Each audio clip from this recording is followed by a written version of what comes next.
And here's Matt Hancock, the Health Secretary, with the latest briefing. Good afternoon and welcome to today's Downing Street coronavirus briefing. And I'm joined by Deputy Chief Medical Officer Professor Jonathan Van-Tam and by Dr. Susan Hopkins from PHE and NHS Test and Trace. And since we spoke on Friday, I'm absolutely delighted that we've reached the milestone of vaccinating 20 million people across the UK. It is a magnificent achievement. First slide, please. And as of yesterday, 20,275,451 people have received a jab. And I want to pay tribute to all the teams involved across the whole of the UK who've been delivering the largest and fastest vaccination programme in British history. And that we've been able to do this, and that we've been able to move so much faster than any other similar-sized nation, has depended on a huge number of people. It is not an accident. It's down to insight and hard work. For the last year, this team has shared a common mission, which is to deliver us a vaccine as fast, as safely possible. We've got used to saying thank you to people who've made it happen, but I just want to call out a couple in particular. Firstly, the regulator, the MHRA, who have remained tough and rigorous throughout, yet flexible, so that it's safety, not bureaucracy, that they focus on. And they have proved themselves to be, in my view, the best medical regulator in the world, and we are all very grateful. Next, the Vaccines Task Force. Their combination of academic excellence with private sector entrepreneurialism and civil service grip has forged a team of remarkable capability, which is a model for how governments can get stuff done in the future.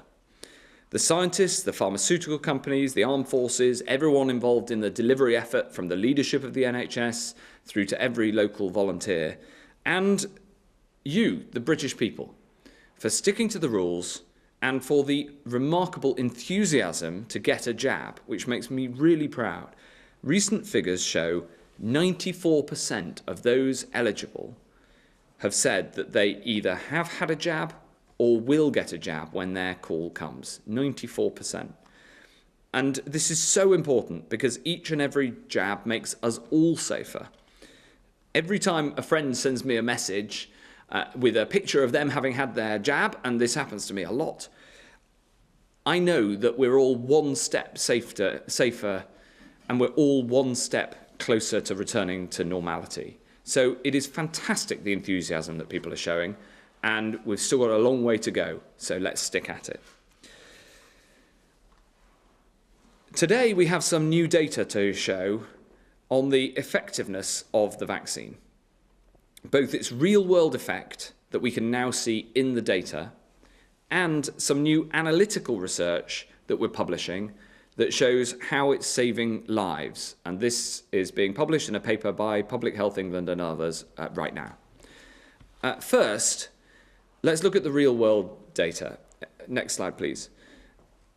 If you look at the number of new cases, as we described on Friday, the number of new cases is falling, but the rate of decline has slowed. This shows how we all need to keep sticking to the rules. Let's not blow it now. However, next slide, please. The number of hospitalizations is falling faster.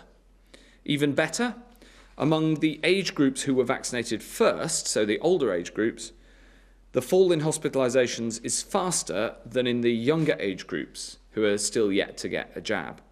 This is a sign that the vaccine is working. Next slide, please. But where you can really see it is in the data on deaths. We can see that the number of deaths each day is thankfully falling much, much faster than in the first peak. And again, as you can see from this slide, it's falling faster in the over 80s, who got the jab first, than in the under 80s. Final slide, please. And taken together, this difference in the data between older and younger groups shows a vaccine gap. And you can just see it starting to emerge here over February. This is a gap between the rate of decline in older and younger groups, where the older groups were obviously vaccinated first, And you're seeing that the rate of decline in terms of the number of people dying each day is going faster amongst the over 80s. And this shows in the real world across the UK right now that the vaccine is helping both to protect the NHS and to save lives.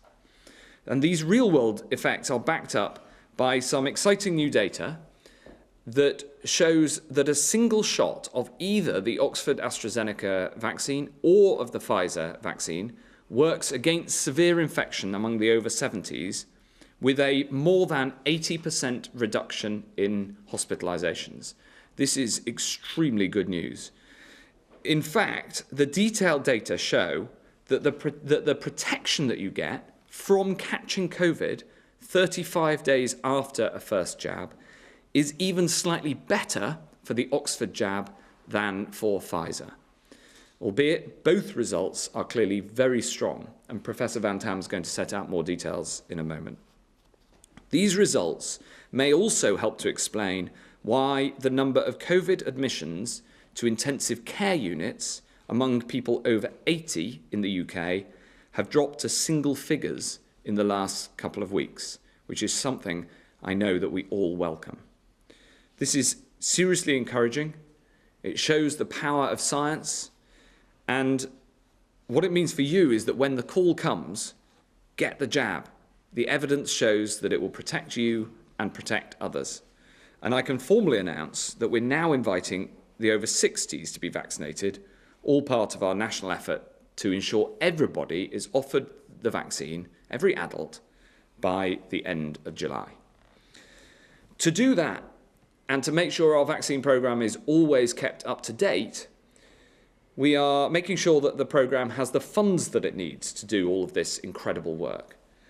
At the budget on Wednesday, the Chancellor will set out £1.65 billion worth of new government funding to reinforce our vaccine rollout across all parts of the UK. As more of us are protected against the virus, we can gradually replace the safety that comes from the restrictions that we have to impose with the safety that comes from the jab. And part of that funding will go towards further vaccine testing and development to make sure we are as fast and effective in developing the next generation of COVID vaccines, including vaccines against new variants, as we were with the existing ones. And there's a huge amount of work underway to ensure that we can develop vaccines against variants as fast as safely possible. Finally, I want to turn to a different subject, the 6 cases of the variant of concern that was first identified in Manaus in Brazil, that we have identified here in the UK, 3 in Scotland and 3 in England. We know that 5 of these people quarantined at home as they were legally required to do. We've been in contact with them and their families, and we're grateful to them for understanding the seriousness of the situation. We're putting in place surge testing in South Gloucestershire as a precaution, and I urge everyone to remain vigilant.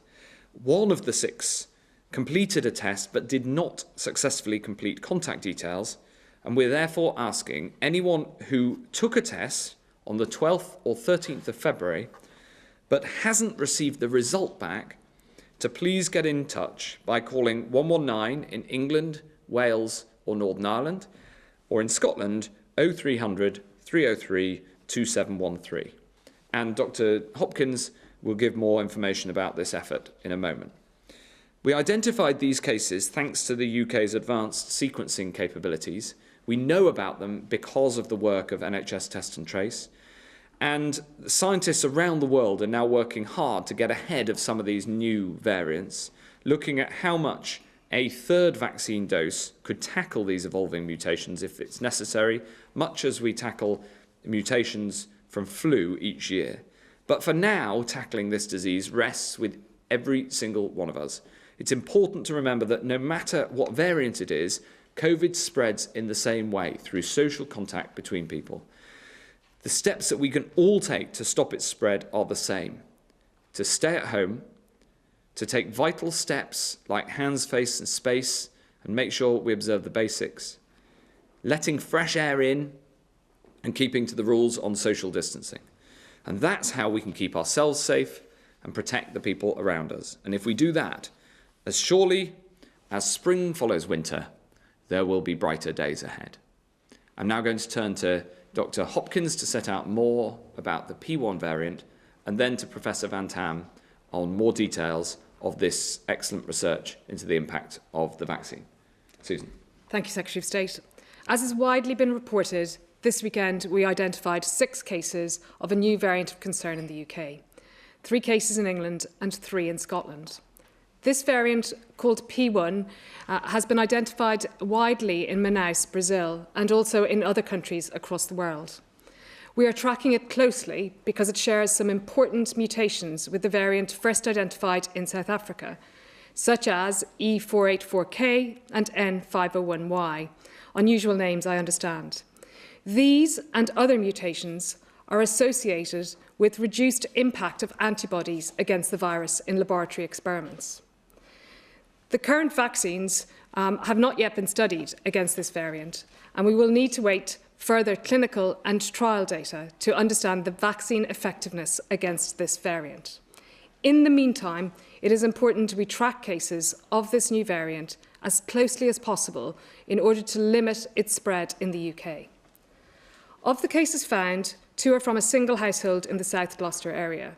One of these individuals travelled back from Brazil and has subsequently isolated effectively at home. The household developed symptoms shortly afterwards, and household members went forward, got tested. The sample was sequenced through our sequencing laboratories and reported to be this P1 variant. As the Secretary of State has said, we are doing additional surge testing in parts of South Gloucestershire as a highly precautionary measure, and we urge people in that part of the country to come forward for testing. I would like to stress, though, that these individuals have followed all of the current protocols in terms of self-isolation, both on their return from the UK, but also after they've received positive test results and developed symptoms. We are also contacting individuals who were on the Swissair flight LX318, travelling from Zurich into London on the 10th of February, to provide public health advice and to test them and their households. More than 90% of the flight have already been contacted through the details they left on the passenger locator form. If you were a passenger on that flight and have not been contacted, please call 0117 450 3174 to arrange a test for you and your household contacts. There is also a third unlinked case. This individual did not complete their test registration cards, so follow-up details were not available to the test and trace teams. This is an extremely rare event. Probably less than 1,000 of individuals who have a test through the community testing services we cannot trace in this way. But we know this is more frequent, about 0.3% in those that do home tests or have tests through the surge testing service. We're in the process of doing everything we can to track down this individual, who we believe would have taken the test on the 12th or 13th of February. We're especially looking for individuals who may have taken a test through surge testing, those tests that the local authorities hand out door to door, and haven't managed to complete their online form, to either complete their online form or call one of the numbers that I'm going to tell you about. These numbers are 119 in England and 0300 303 2713 in Scotland, as soon as possible. Thank you. Thank you very much, Dr. Hopkins. And now I'm going to turn to Professor Van-Tam to set out more details on the good news in terms of the impact of the vaccines. Thank you, Secretary of State. And a few moments ago, Public Health England, with partners from across the 4 devolved nations of the UK, published a new report summarising vaccine effectiveness to date as part of the England programme. Now, thank you for bearing with us, because it has taken a while for that signal to stabilise, so we have enough confidence to give you some data. But equally, it is still remarkably fast, and a credit to our public health agencies that they've been able to do it in this very short period of time since our vaccination programme began. And I particularly want to mention Jamie Lopez-Bernal, Mary Ramsey, Nick Andrews and their colleagues who have done really an enormous amount of hard work to get us to where we are today in terms of our data understanding. So the data I'm going to lay out for you are all data pertaining to vaccine effectiveness after the first dose of vaccine. And you have to be very careful about the outcome measures that you are describing, and therefore I'll go through them very carefully. The first outcome measure is outcome against infections, defined in this case as people who are ill with symptoms and who come forwards and take a positive COVID test. And the data are for individuals aged 70 years of age and over. And for both vaccines, we see vaccine effectiveness against illness after the first dose of approximately 60%. That was measured 28 to 34 days after the vaccine had been given. But in the case of the Pfizer vaccine, that effect is seen to be sustained into the 35-day plus time bracket.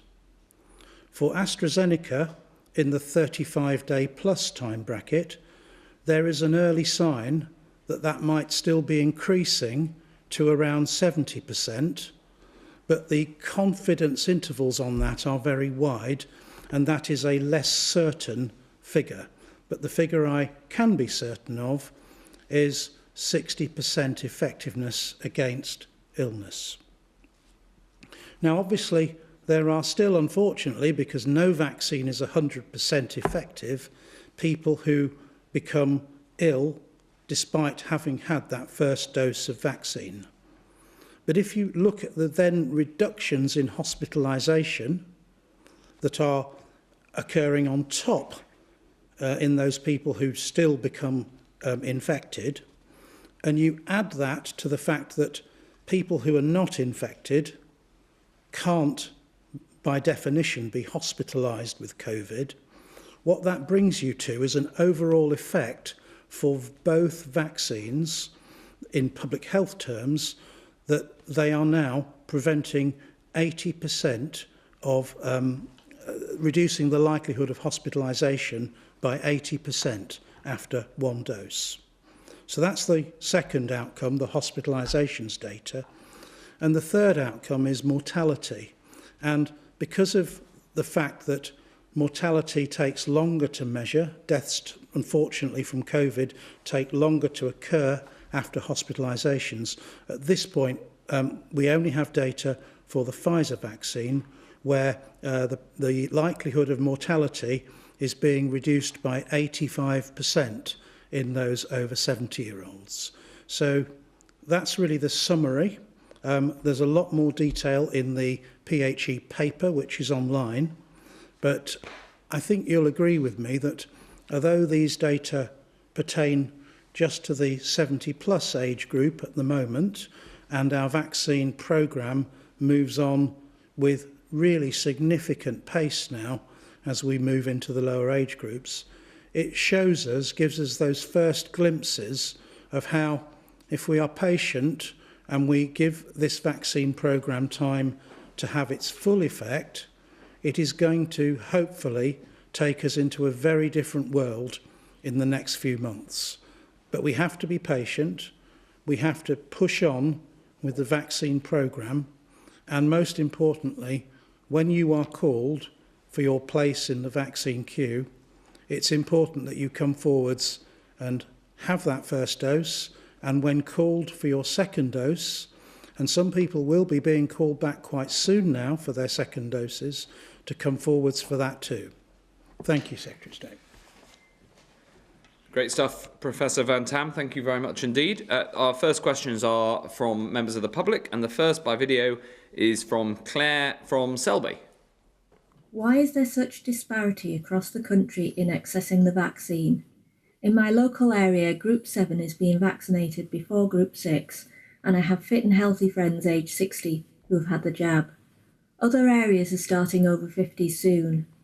Why are Group 6, the clinically vulnerable with chronic ill health, being left behind, and should the vaccines not be dispensed equally? Thanks very much, Claire. So we are working incredibly hard to get these vaccines out and making sure that we both deliver according to the order set out by the Joint Committee on Vaccinations and Immunisations, and also do that in a way that doesn't lead to any vaccine being wasted. For instance, we know that the Pfizer jab has to be used within a few days of it coming out of the freezer. So the vaccine centres are allowed, if the vaccine is otherwise going to be wasted, to make sure that it's used on a reserve list, which might include people who are from the next category down. So that does happen occasionally.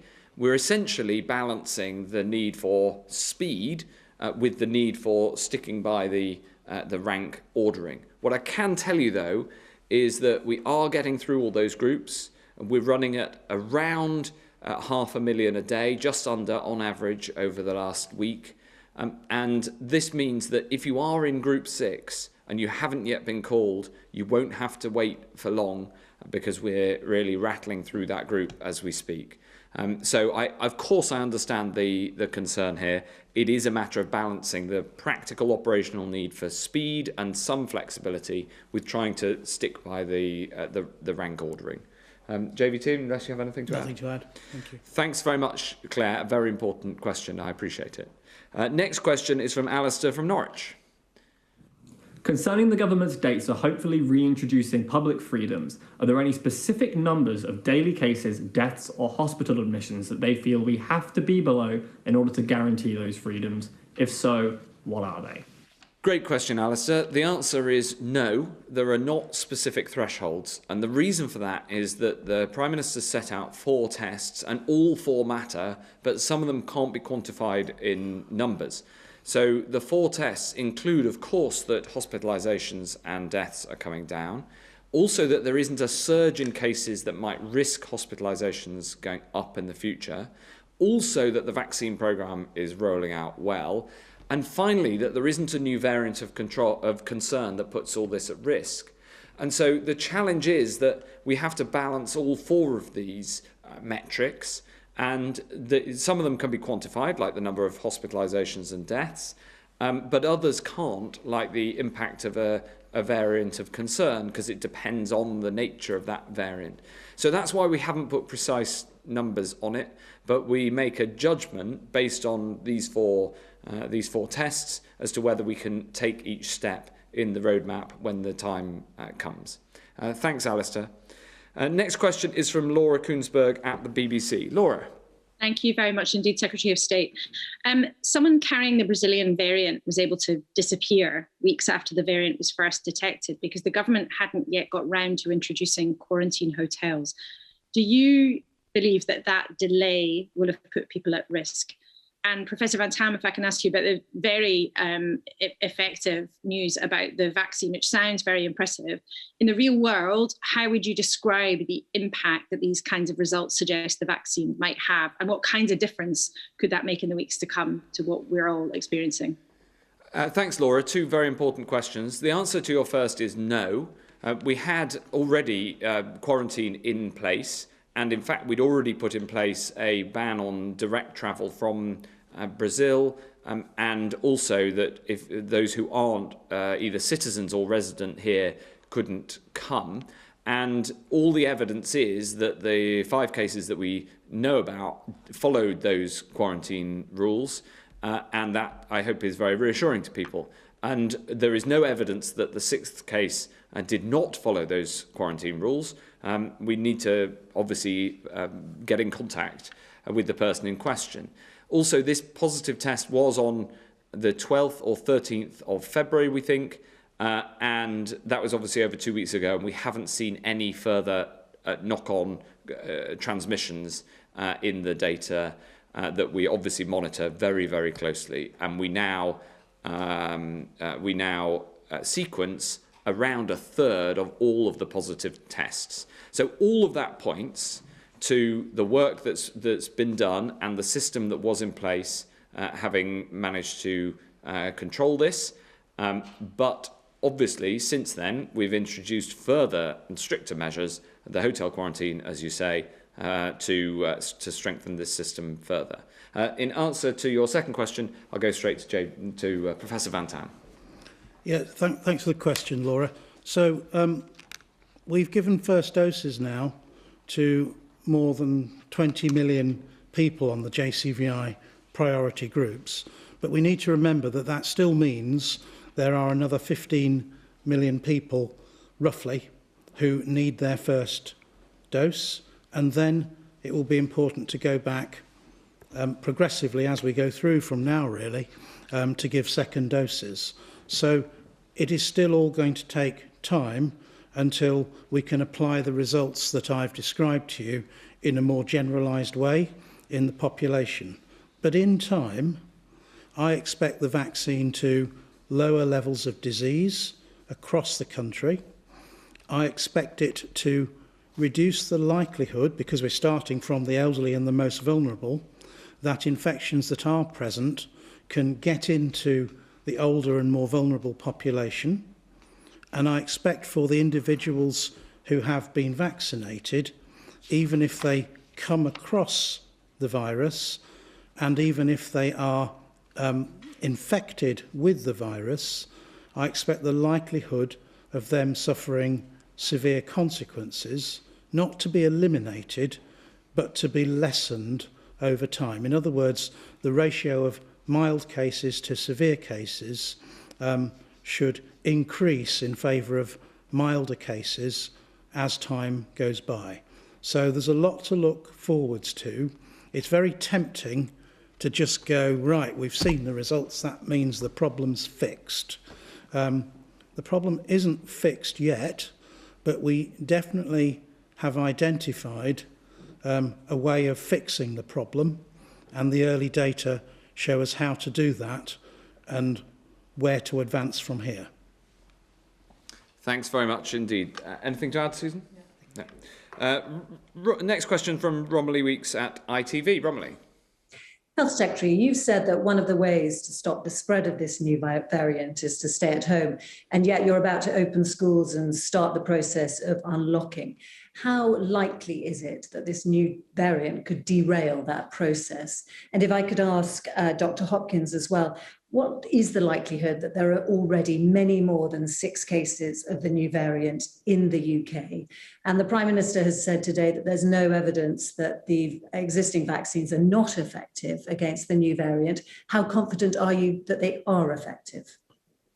Thanks very much, Romilly. 3 vital questions. The first one on schools, we do not think that there's any need to change the approach on schools for Monday because of this new variant. And the reason we think that is that in 5 of the 6 cases, we have been in contact with them, 3 in Scotland, where, of course, Public Health Scotland takes the lead, and 2 in England, in South Gloucestershire, where Public Health England take the lead. And they've been in contact with these cases, and we have a high degree of confidence that they followed quarantine as they were legally required to do. In the case of the 6th case, of course, we're as you know, we're trying to track down this individual, but we also have not seen any further community spread. And so, whilst obviously it's something that we should be all vigilant about, and it reinforces the need for people to follow the rules as they are now, it doesn't change our assessment of the roadmap right now, not least because our goal is to contain this transmission to just these 6 people, but we will obviously be looking out for that very, very carefully. Yeah, I would just add, so we've sequenced almost 150,000 cases of this infection since 2021. These are the only 6 cases that we've identified. We've also working with both the ONS and REACT studies, where they get a representative proportion of the population sequenced, and we have not found any P1 cases in that. That's all very reassuring, but we're still on guard and increasing the proportion of the cases that get sequenced on a week-by-week basis.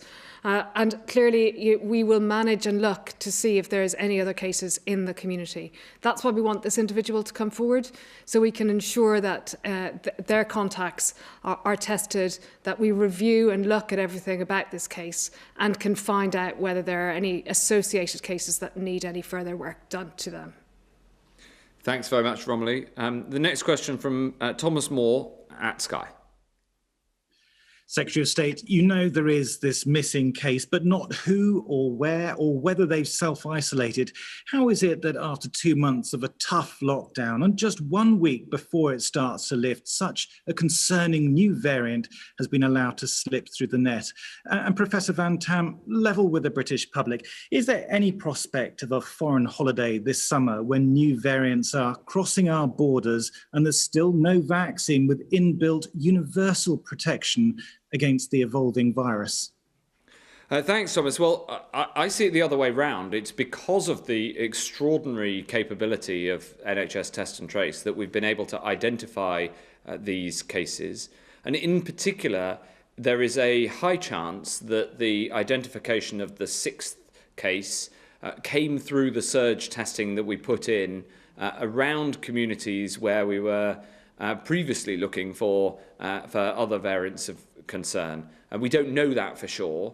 But without the huge surveillance that we have in terms of the testing capability and then the ability to sequence that, we wouldn't know about this. And by sequencing now around 30% of cases, that means that we do have a very good survey to be able to spot variants of concern like this. But as you say, it is critical that people continue to follow the rules, because that limits the spread of new variants in the same way that it limits the spread of the existing variant that is what infects most people in the country, thankfully, with decreasing rates. Susan. I would just like to add that sometimes it's really important that people may have got the test and then not realised how to complete it, or may have lost their form to complete it. 119 is standing by in England, and also the Scottish number is available on the website. So we are imploring people to come forward if they haven't got their test results, and we will help you find and reconnect you with that test results, and therefore be able to stop any transmission. Thanks very much. Sarah Bosley from The Guardian. Thank you very much, Minister. So we know that the P1 virus, obviously Brazil is on the red list of countries where people have to quarantine as a result of coming back. But Labour is saying that the P1 variant's also been found in Germany, the Faroe Islands, Italy, Japan, Republic of Korea and the USA, and none of those are on the red list. So doesn't this mean that the UK's borders are in fact incredibly porous, and that red lists are not the way to go about this, since variants can travel so easily? And secondly, can I just ask you about the very positive news from PHE about the vaccines and the AstraZeneca vaccine in particular? Do you think, Minister, that this could actually put paid to the scepticism we've seen in Europe about this vaccine?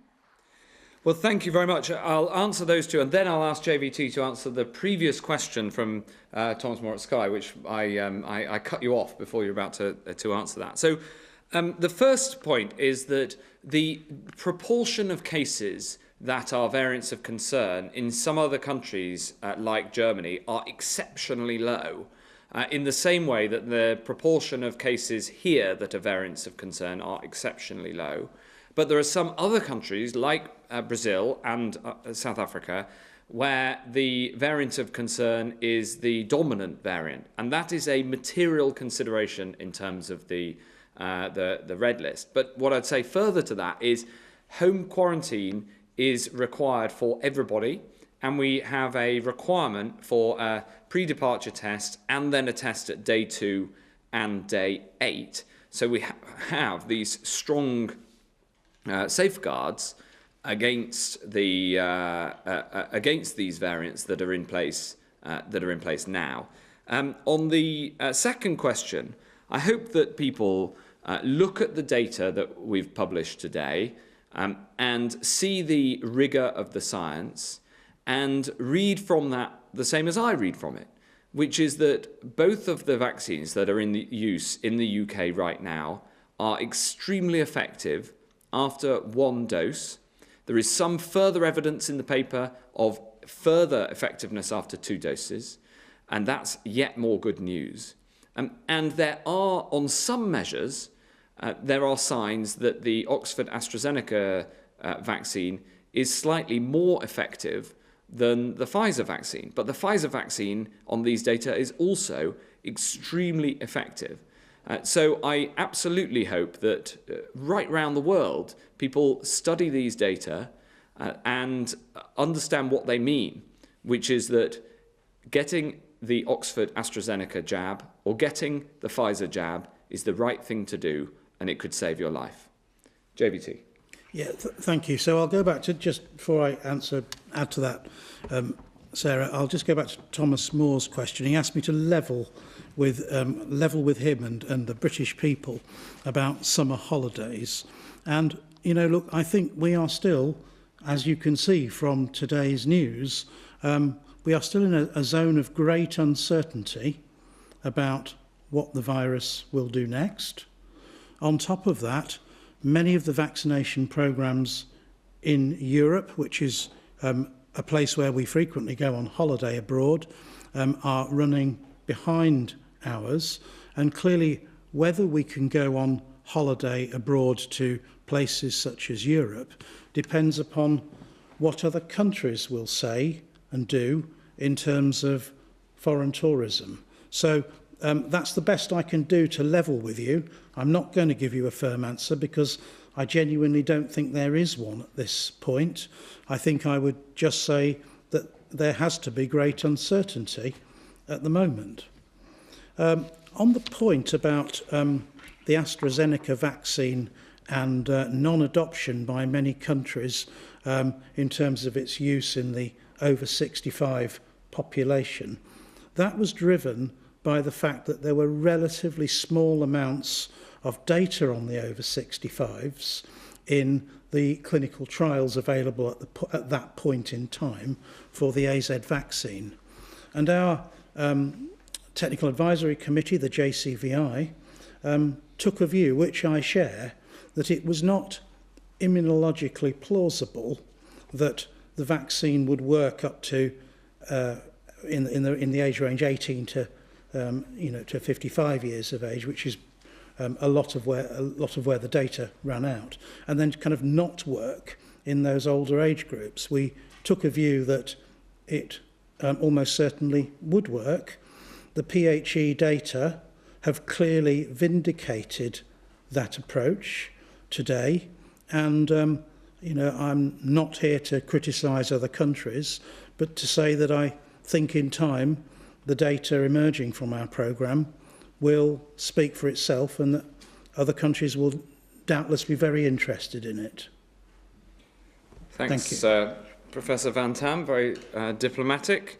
I just add one other thing that it's important to read from this data, which is that the data do also support the clinicians' view, the advice to us ministers, which we took, that the appropriate dosing regime is 12 weeks apart in order to save the most lives, because the reduction of hospitalizations by more than 80% is a very, very good sign. Thank you very much, Sarah. Next question is Mesa Hall from The Express. Thank you very much, Secretary of State. Question to Professor Van-Tam and Dr. Hopkins about masks. People in some parts of the world have taken to wearing 2 masks. Joe Biden has been seen double masking. I just wondered, have you seen any evidence that suggests double masking is a good idea, and would you recommend it? And Secretary of State, Israel, like the UK, has had a very fast vaccine rollout, but there have been concerns there that significantly fewer people come forward for a second dose. Have you seen a similar thing happening here, and what are you doing to make sure that people do get the 2 doses that they need? Thanks very much, Mesa. Double masking? So I think what we know is that the more layers you have, the better. And so that we recommend at least 2 layers in the UK and ideally 3 layers in a vaccine, 3 layers in a mask. And that is really important to reduce the viral transmission, both from you to others and from others to you. We have got a face masks and face coverings advisory group who meet on a regular basis and look at new and emerging evidence. And the US has looked at some of that evidence as well. We are in an ongoing discussion about what to do next, but we think one mask that has more than 2 layers in it is currently effective for the vast majority of the population. Thanks very much. Anything to add? Nothing to add on that, thank you. On the point about Israel, the first thing I'd say is that we have seen this vaccine gap emerging in the Israeli data as well, and it's very reassuring to see the same impressive results from the vaccine in Israel as well as now here in the UK. In terms of second doses, I have heard those reports that you refer to. We haven't seen that sort of reticence here, and it is absolutely vitally important as we come up to the 12-week mark since Margaret Keenan received her first jab on the 8th of December. And so the number of people coming for a second jab is going to start to rise as we go through this month.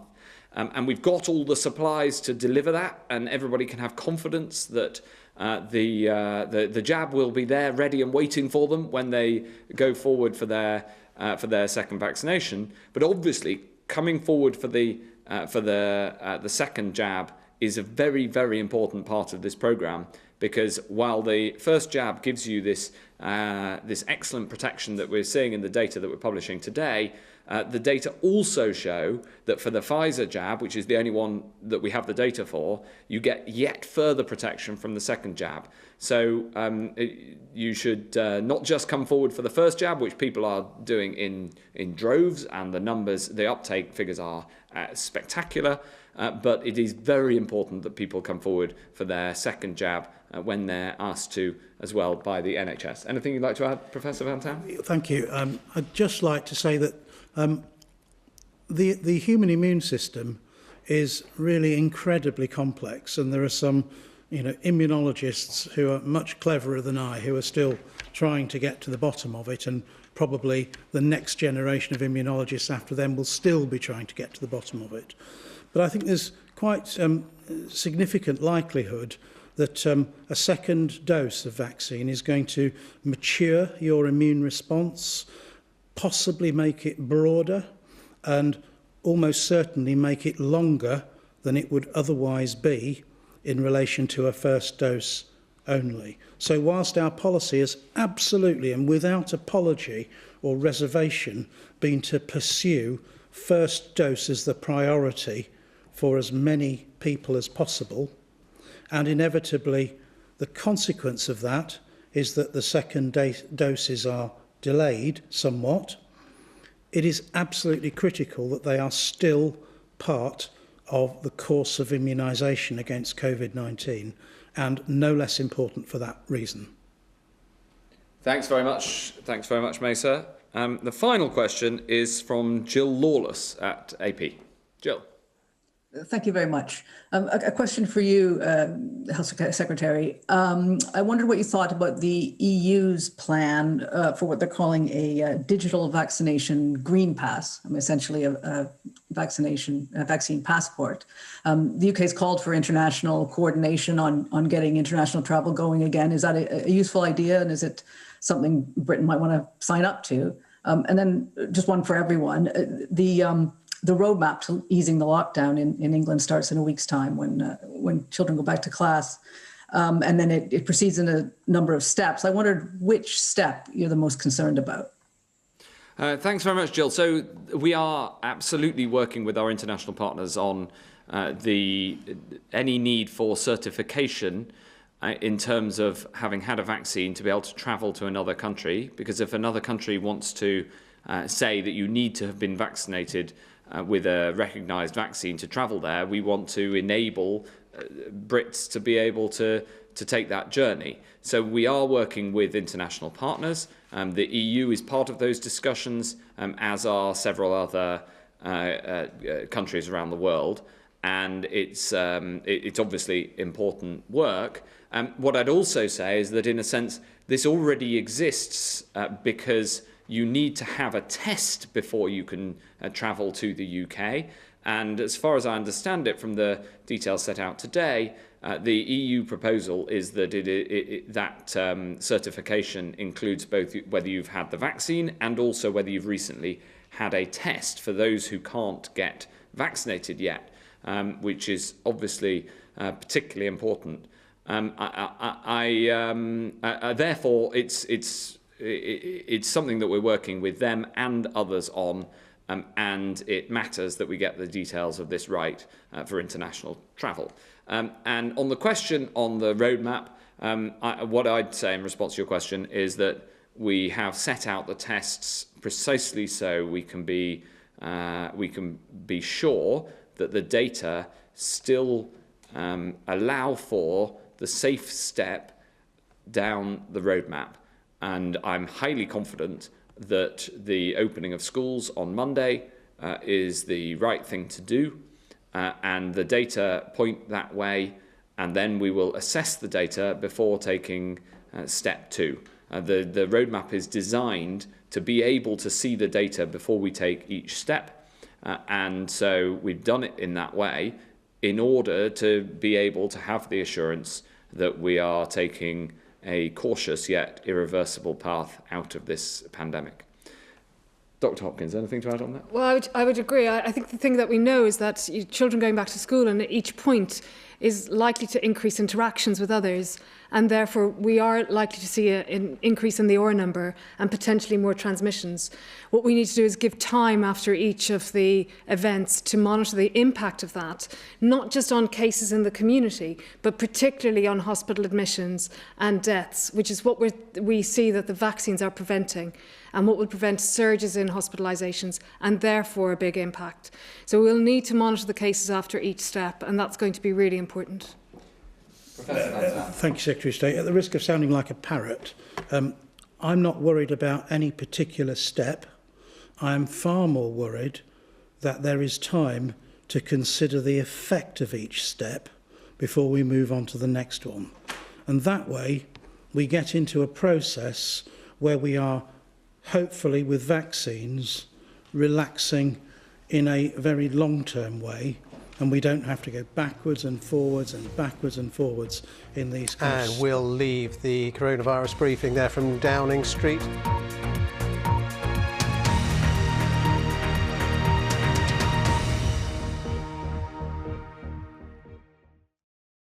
See the headlines as they happen and watch BBC News live in the app and get the full story with bbc.co.uk/news.